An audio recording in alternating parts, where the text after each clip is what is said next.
should have knew something when Noah said, don't look at her. I should have knew something. But anyway, I didn't, you know, it's okay. I love everybody. Keep on keeping on, man. God is good every day of the week, and don't take a break from it. And Bonner. I'm from Chicago, Illinois. I'm the Vice President of the National Alliance of HUD Tenants for Region 5, which is the Midwest. I'm also the Board of Directors member of the Metropolitan Tenants Organization, one of the founders of the Chicago Housing Initiative, and the President of Drexel Court Tenants Association. I was born in public housing and grew up there, lived there a long time, beautiful place. Then I moved out and moved into market rate housing and grew up in rural housing, and I'm one of the few tenants who have experience in all facets of housing. I've been homeless, slept in my car a year. After having brain surgery, I then was forced to return to subsidized housing. Luckily, I had a friend who showed me how to go through the process, and I got in subsidized housing. Was there for a little bit. Moved there in 1991. In 2006, we got the notice that, well, we didn't get a notice. I got a phone call one Saturday morning saying that they were going to turn our buildings into condos. At that point, we had no tenant council or no structure, no understanding of how we could preserve our homes. So angrily, I went over to the meeting that was being held across the street from my house at my high school that I went to, the Dr. Martin Luther King High School, where the alderman then was Tony Prattwinkle, and she had organized this big meeting of developers and big bankers that were over there, and very few community people. And when I walked in there, I asked them what's going on, why wasn't any tenants involved in this, and it became a big hoorah. And I met Shannon Bennett, Michael Caine, and Matt from STOP. So I met all of these organizers, but none would accept me. Michael Caine said I couldn't join NAHT because I had to be a tenant council. Then I talked to STOP, and STOP said that I was out of their jurisdiction. And so this guy, Mr. Delgado Bennett, came and got me, Shannon Bennett. He says, wait, let me talk to you for a minute.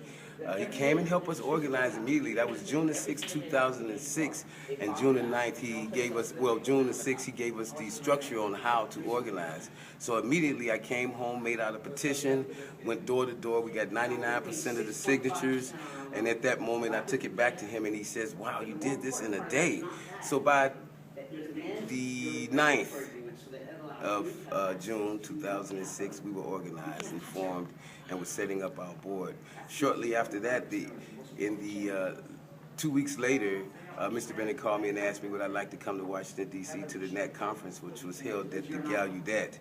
I came, and I was elected vice president on my first trip here, and I was ecstatic and didn't know anything about any policies or legislation or anything. So I stuck around Michael Caine and got the knowledge of it, and then a couple years later, 2009, I was elected president, a two-term president, and after that, Charlotte came back on, and she was re-elected president, and here we are today, and we've made a lot of changes. without him, we couldn't be here, and without tenants like us, it would be a lost cause. Okay, my grandfather was very instrumental in my life. He was the only black man at the time to have a contract with Smith and a gas station on 35th and Cottage Grove in Chicago. But more importantly, he was the first black man allowed to park his boat in Lake Michigan, downtown Lake Michigan. He also developed properties in Pembroke, which is the poorest county in the state of Illinois. Also, he just instilled in me a lot of things. I was a shoe shine boy. He taught me how to drive a tractor at earlier, like 4 or 5. I was driving tractors, so he instilled all of this stuff in me. But what really let me know that this is the work that God set for me was I had brain surgery in 1991, and doctors gave me no opportunity for survival, and even if I did, I would be a vegetable. And my mother came in with blessed oil and threw it around the ICU, intensive care unit, and said, not my son, God has something for him to do. and tried to return back to work. I was a foreman on the railroad, and I tried to return back to work, which I did eventually sneak back to work. But the roadmaster came and got me off and said, "You can't work here no more," and so sent me home. And that was part of my homelessness then, because I had no currency, I had no job, no money, couldn't pay rent, and I was living in a high-end apartment.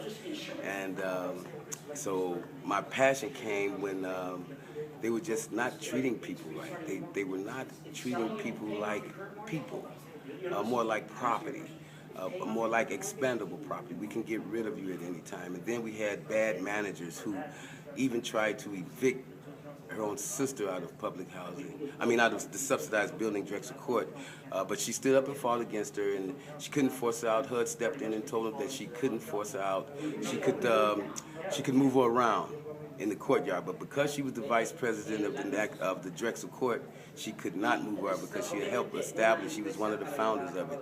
So that showed power, and that instilled in me to be more effective and more active in our plight for equality and making a playing field very level.